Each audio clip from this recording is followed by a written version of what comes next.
Welcome to the Wolverine Confidential Podcast. I am Andrew Kahn. I'm Ryan Zoop. And I'm Aaron McMahon. Michigan football's fall training camp is underway. What have we learned so far about the 2025 Wolverines, and what storylines should you be following leading up to the season opener later this month? We discuss that, plus recruiting news and more, coming up on Wolverine Confidential.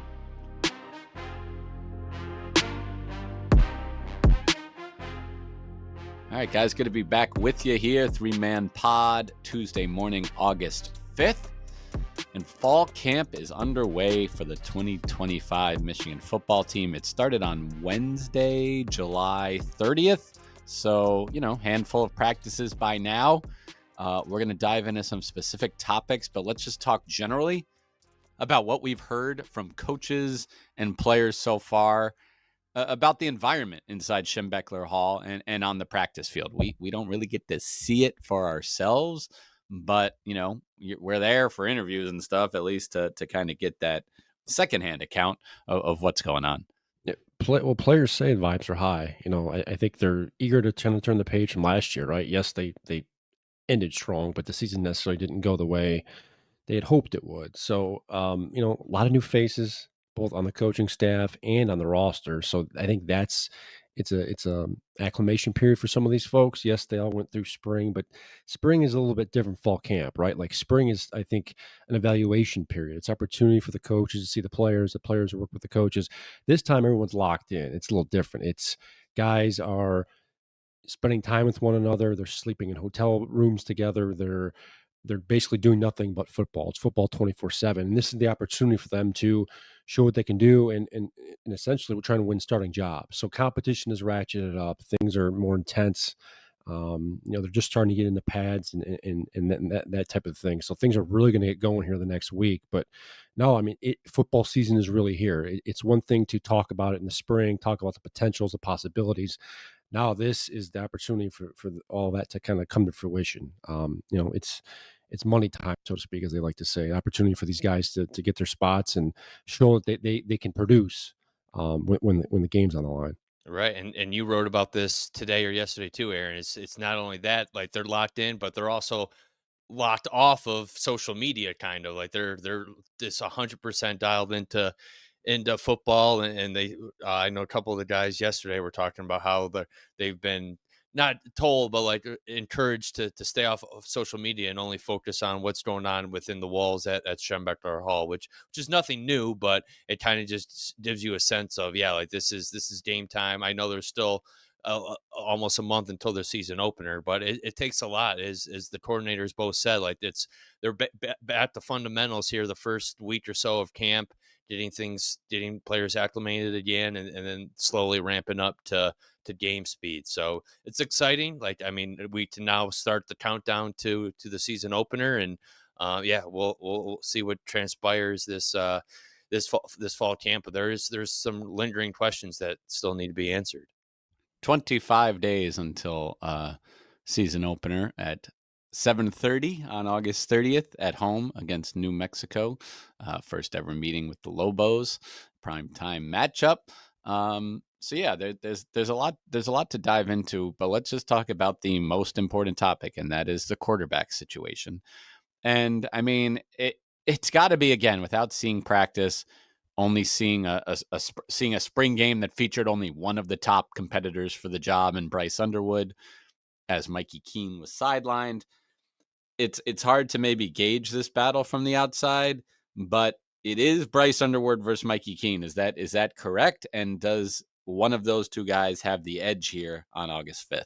Yeah, that's accurate, and it's kind of what we've been portraying since Mikey Keene got here, right? Like that the assumption was that he was brought in to not only challenge for the starting job, but potentially win it. The problem is he was inactive in spring, and I think that put him behind the eight ball a little bit.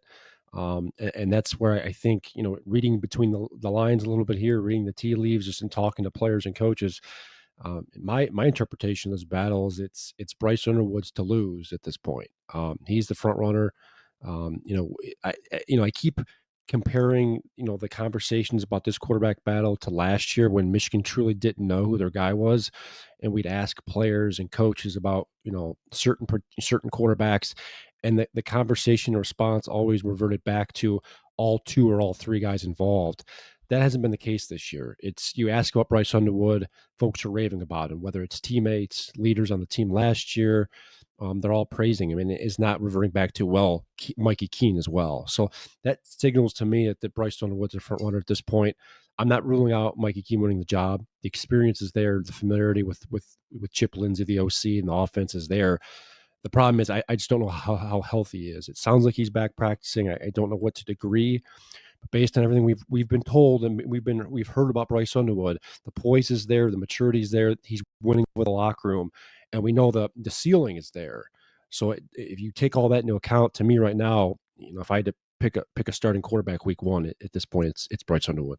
I agree with Aaron too. I just where my head goes to is where if whoever you name the starter for week one or whatnot, how long the leash is there. And I feel like if you start Bryce game one, you have to give him a longer leash than Mikey Keene. You can't just say, all right, he had a bad game and then go to the more experienced guy later. I feel like with if you start with Mikey and yeah, maybe he falters a little bit, you can put Bryce in quicker because that's what people want to see. Like that's more of a the optics are better for that too. And just with that looming Oklahoma game, there's just so many questions. How much can you put on a freshman quarterback's plate in a marquee game on the road like that too? And Mikey Keene's played in those types of environments before too. So do you go with a more experienced guy? Do you play both? Like I still wonder if maybe a two quarterback system or could potentially be an option. I doubt it, but I wouldn't be surprised if you see both of them get some snaps in the opening game, especially if the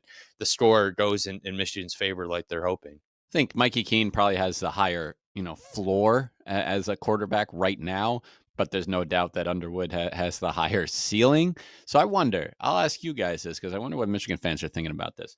It's a 12-game regular season. I've got 8 games that Michigan should win. If you look at it right now, New Mexico, Central Michigan, Wisconsin, Washington, all at home, at Michigan State, Purdue, at Northwestern, and at Maryland. That leaves 4 potential swing games. The at Oklahoma game early on, at Nebraska, at USC even. I know, we can disagree. We could argue about how good they might be, but that's still, a long road trip against the team that's, maybe top 35 at least, I'd say, in the metrics preseason. And then Ohio State, which probably leaning towards a loss, but when you've won 4 in a row against them, I'm gonna still put that in the toss up category. If I could tell you right now that you could start Bryce Underwood and you could win those 8 games I said and lose those 4 games I said, and he develops, he gets the full year of starting. Michigan does not make the Big Ten championship. They do not make the playoff.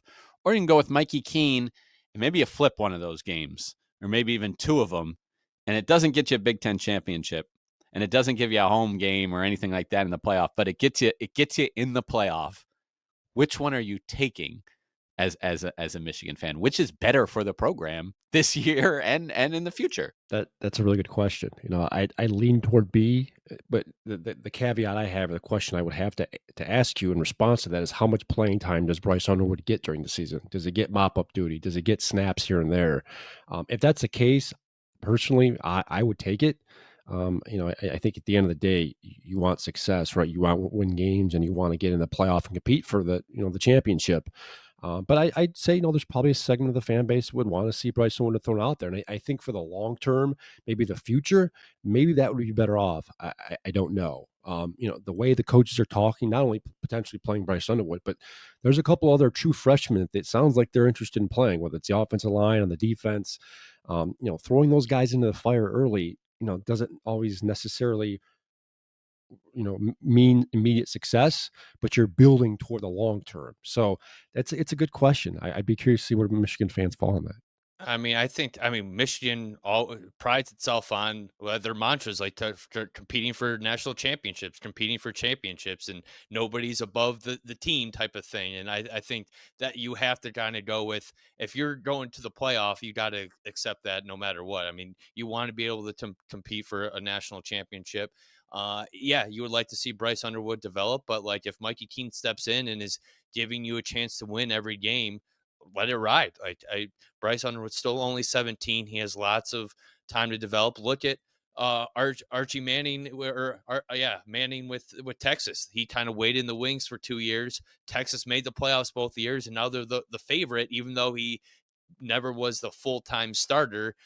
He still, it sounds like he's still developed and is the Heisman front runner heading into year 3 too, even without having many starts under his belt. So I think Bryce to develop even behind the scenes, even if he's not starting games. And if Mikey Keene is giving you a chance to win, you ride with him, take the playoff appearance and hope for the best. I'd also like to know which one of those 4 games you would flip, because if it's Ohio State, I think Michigan Yeah, fans Right. would take yeah. that. They'd be willing to wait another year for Bryce Underwood. Sure. And I was envisioning a JJ McCarthy in 2021 type role for Underwood. What he threw, just looked it up, 59 passes that year, 27 rushing attempts, and obviously other snaps where he was handing the ball off. So not mop up duty, but clearly there was a guy in Caden McNamara. Now I'm not sure that's again. I threw out that hypothetical. There's no guarantee that's how it would go. I have no idea really what Mikey Keene. He's leveling up here big time to Big Ten football. So I don't. I'm not really sure what to expect from him to begin with.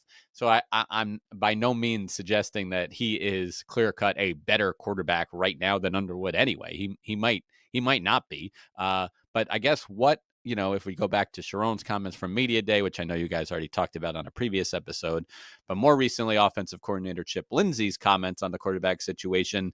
Yeah, you hinted at reading between the lines earlier, Aaron. Yeah, what did those guys, specifically Lindsey, say about the quarterback situation right now? Yeah, I mean, he was real coy about Keene. He was asked about his injury status and whether that played into a factor of bringing in, because the name we haven't mentioned at all, and I don't expect him to really play much of a factor, assuming no one gets hurt, is Jake Garcia, the guy from East Carolina, the fifth-year veteran who was brought on. Sharon was asked about him and why Michigan felt the need to add him in Big Ten Media Days in Las Vegas a few weeks ago. And he was adamant in saying it wasn't due to injury, it wasn't due to concern about Mikey Keene.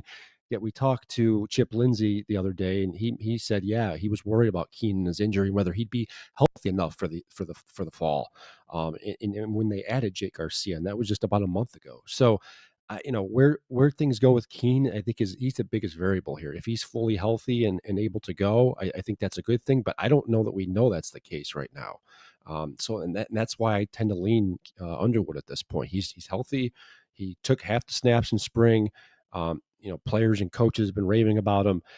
All signs point to him getting the football at this point, assuming there's no injury or no major deal going on here, he's your guy, and it's going to be whether Garcia takes the backup snaps or Keene ends up being the backup depending on his health.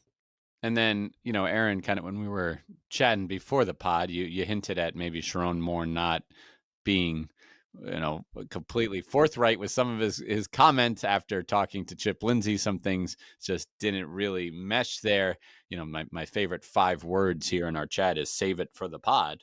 Well, here we are on the pod. What were you kind of getting at there? Well, that's just it, what I was just talking about, the Jake Garcia stuff. He was asked it in Las Vegas about him, and he was adamant. He said, this wasn't about injury. This was about depth, bringing in an extra guy. Wasn't worried about Mikey Keene. And then we talked to, Chip earlier this week, and he said, well, I was worried about Mikey Keene's injury.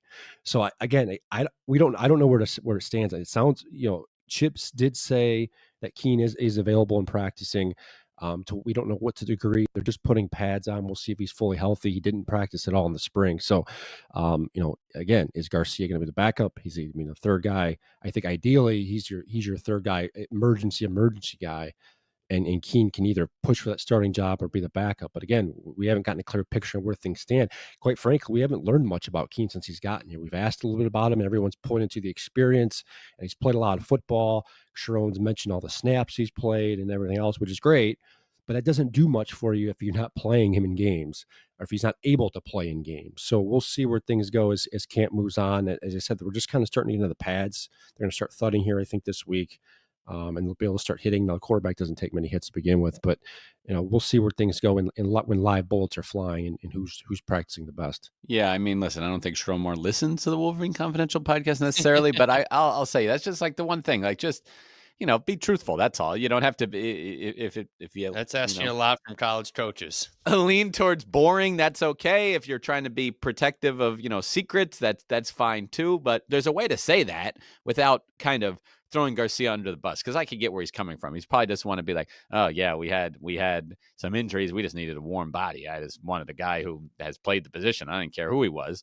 You could just say, yeah, there were some injury concerns, but regardless of that, we thought this was a guy who could bring value to our room. You could say that, but instead to say like, oh no, it was just about adding a guy.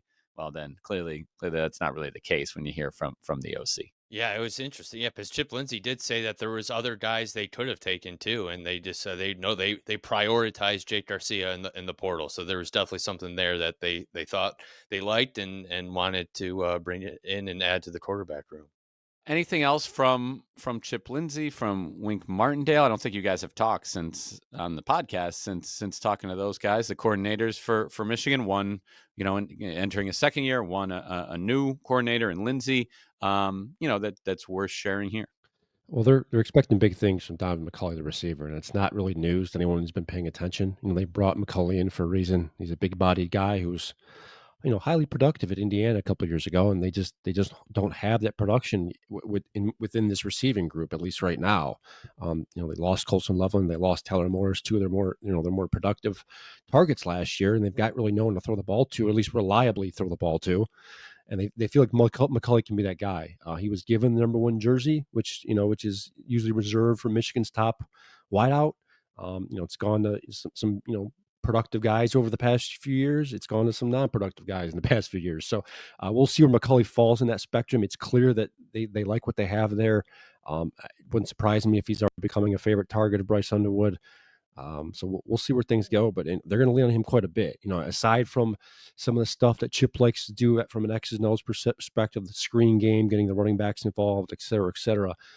It's clear that Michigan wants to be more explosive. They want to try more throws down the field, and I think McCulley is going to be the primary target in that regard. And I mean, one of my biggest takeaways is I learned a new term for a slice on the golf course from Wade Martindale. One of the more enjoyable moments from the availability was Wayne kind of ribbing Chip Lindsey a little bit, and I guess he calls a slice a nanner instead of a slice on the golf course, and kind of ribbing into his southern accent and some of his southern terms. But it seems like they have developed a pretty close, a lighthearted rapport, and they like to kind of give each other the business a little bit. But I think that's important too for overall chemistry but on staff too, for your offensive coordinator and defensive coordinator to have a good relationship. And I mean, obviously right now during camp, they're both trying to help their units improve. And it sounds like they spend a decent amount of time on the golf course together this summer and building that bond. And we'll see if that translates to better results on the field in the fall too. Speaking of that, I'm starting to feel bad for Chip Lindsey a little bit because it seems like every press conference we have, someone's poking him about his southern accent or his southern drawl or whatever. I mean, it's obviously all playful fun and everything else, but they're certainly giving it to him since he's arrived here in Ann Arbor. But as far as Wink goes, we didn't learn a whole lot.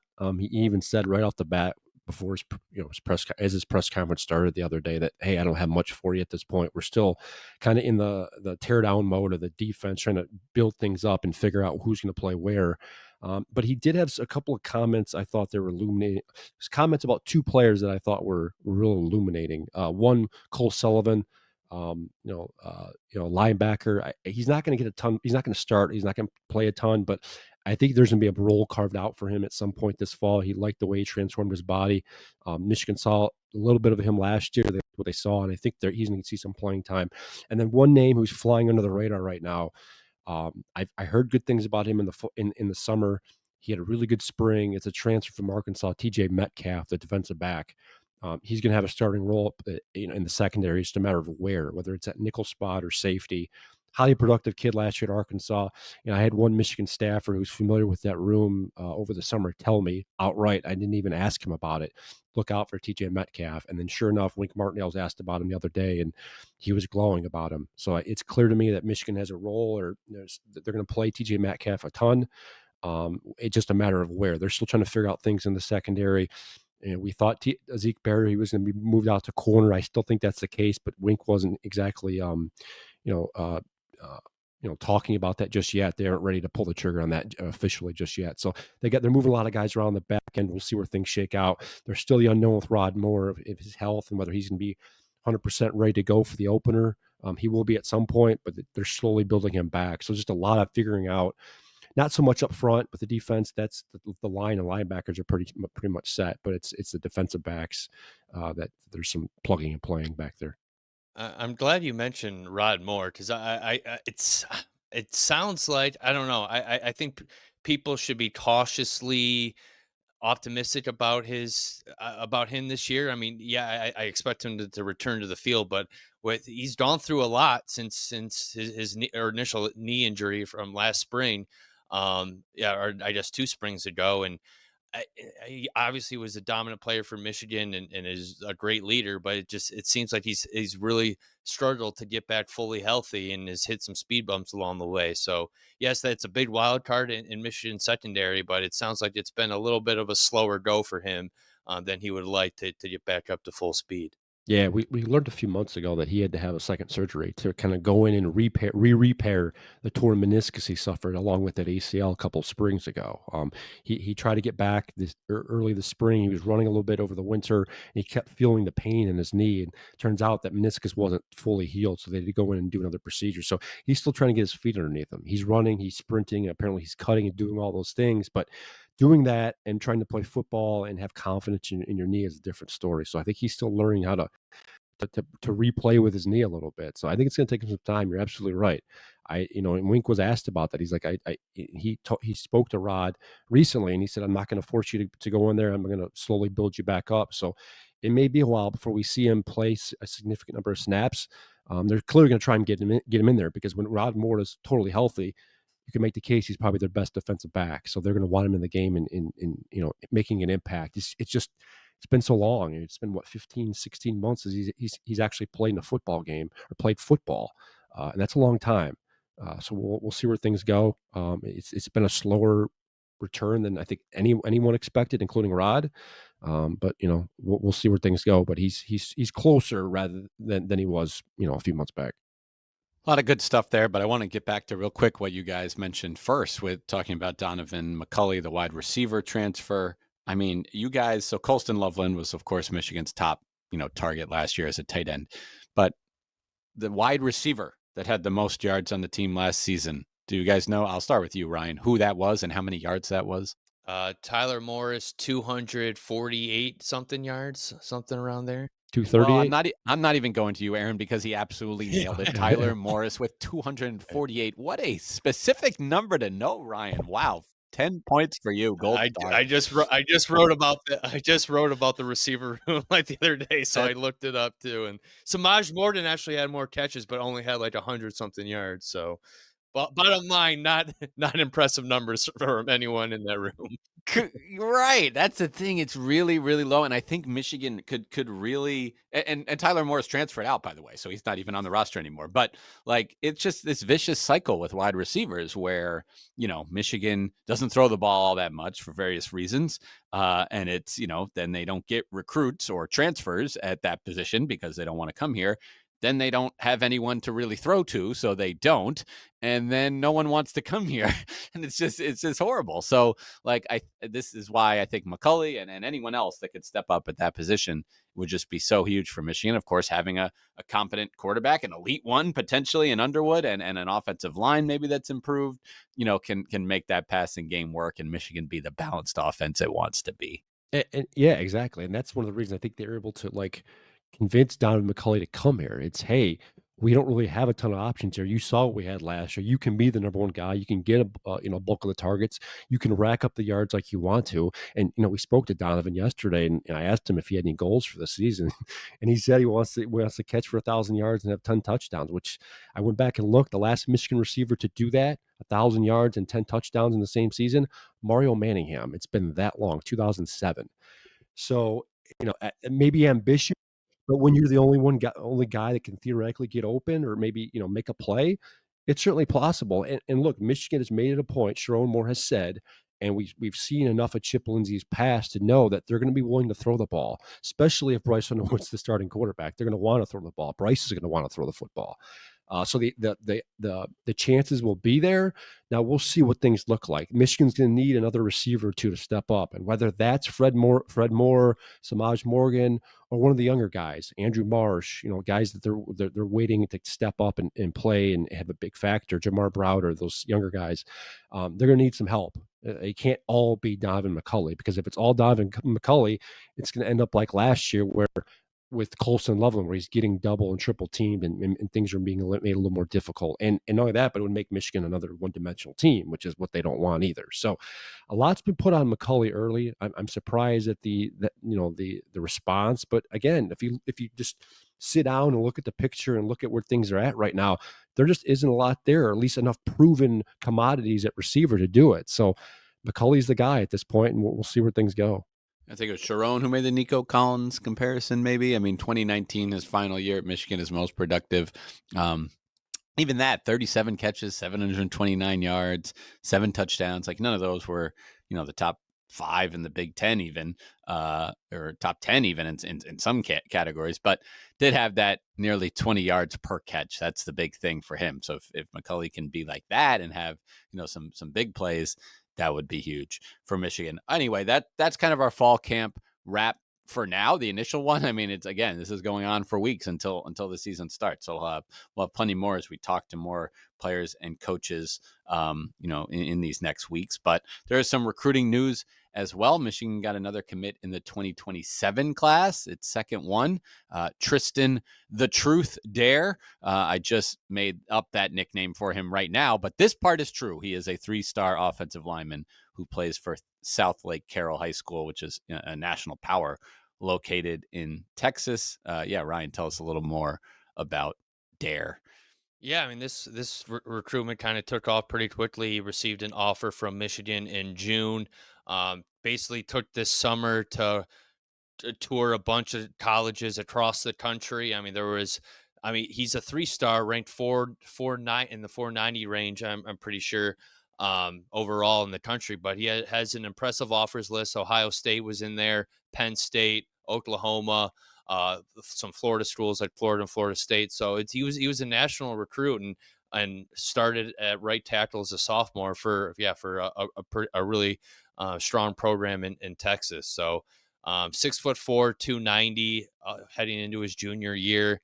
And with linemen, I feel like if that position, rankings don't mean as much because so much depends on how they transform their body by the time they get to college. Like, he could put on another good 20 pounds, grow another couple inches before, and then become so much is getting bigger and stronger. Yes, quickness and technique is important too, but so much is dependent on body physique and stuff too. So I think this is a pretty good get for Michigan.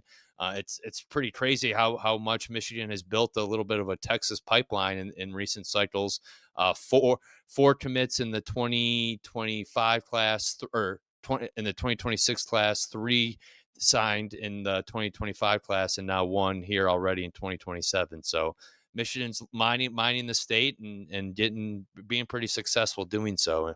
Yeah, so he's a second commit, as we said, in that class. The first, you may remember, Louis Esposito, the son of Michigan football assistant Lou Esposito. So that got me wondering about other sons who have played for their father at Michigan. So I asked Michigan football SID Dave Abloff about that. He gave me a list that he said goes back to at least the mid 80s. And there were 4 guys on there: Gary Moeller and his son Andy, Lloyd Carr, his son Jason, Fred Jackson, who's still on staff in Michigan. He is, yes. He is awesome.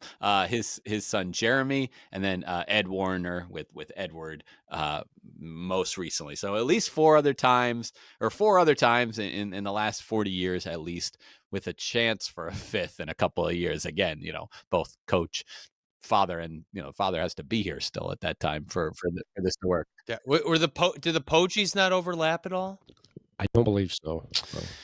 I don't think so. He didn't mention him. All I right. didn't go and look that up myself, but I don't think so. But yeah, here's just another chance for that. All right, and another piece of news: the coaches poll came out. Michigan is number 14 in the preseason coaches poll, now known as the U.S. LBM coaches poll, which was news to me. I had to look it up.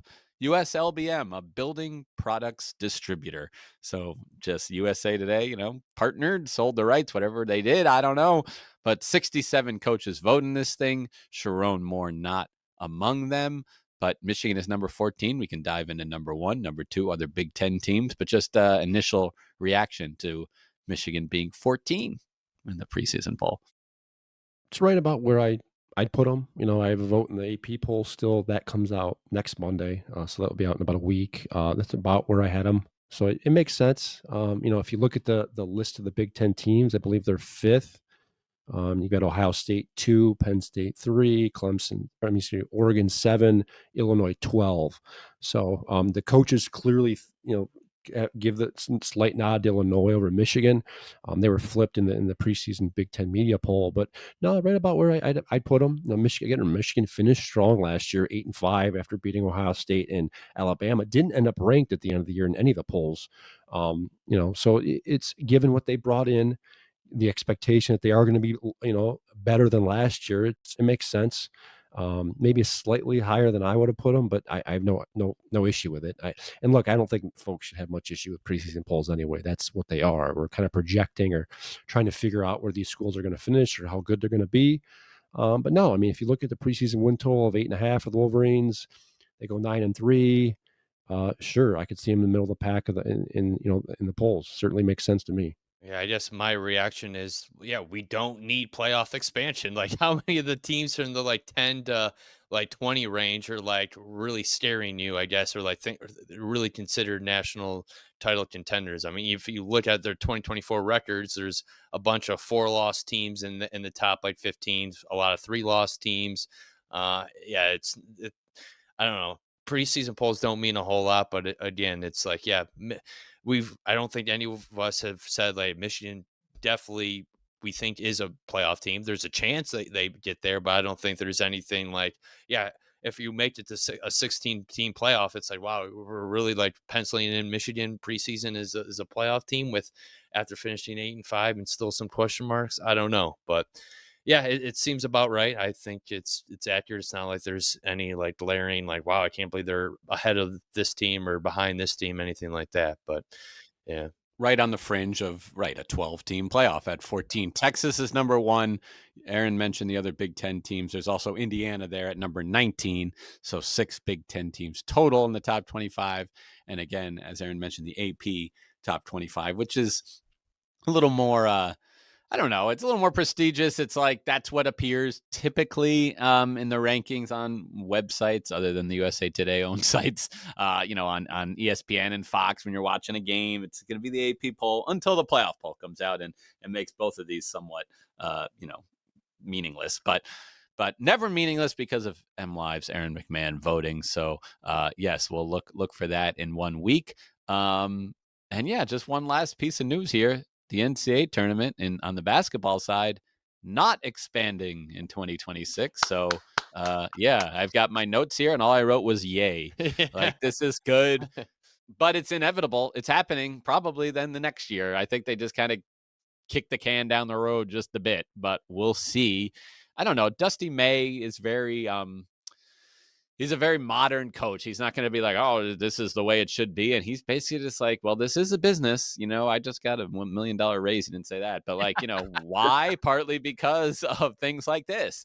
And if, you can have more games, it's more TV revenue and it's all that. So, I don't know. Again, it's about what the championship is. Ryan mentioned expanding to, the 12-team playoff.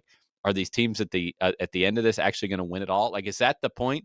To create a tournament that's going to crown a champion the best? Because if so, I've said this all along, the NCAA tournament is not the best way to do that. A single elimination with 64 teams is not the best way to do that. The NBA playoffs is the best way to do that, but then you'll lose a lot of the charm. So I think it's to me, I think it's okay to sacrifice that maybe the best team does not win every year, the national championship in basketball, for a better postseason event. And we did get accustomed to that. I know it was 32 for a long time before it expanded to 64, and now it's 68 with these play-ins. But you add a full another round, and it seems like overkill to me. But I also know it's probably coming.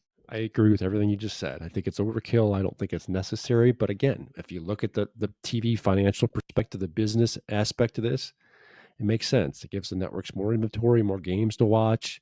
I don't know if they'd or start the tournament earlier, if more games earlier in the week. I don't know, but it would, it would drive more money to the conferences, to the schools, et cetera, and downward, right, to the coaches as well. So, um, look, if you're an AD or your school president, it would make sense because it would just allow more schools in. A lot more of those bubble teams that we're debating before the NCAA selection show comes out would get in.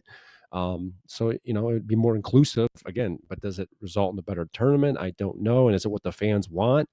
Doesn't sound like it, but again, we're not making those decisions. At the end of the day, it's going to come down to the NCAA. And as you said, I do think it'll eventually expand. It's just a matter of when they're going to try and, you know, run this thing out a little bit longer and less kicking and screaming every year from the fans. And eventually they'll do it. So I don't know, whatever. We'll see where things go. All right. Well, lot to cover here as football ramps up, and there's off-season news in many other sports at Michigan. Check it all out, mlive.com/Wolverines. Thanks for listening.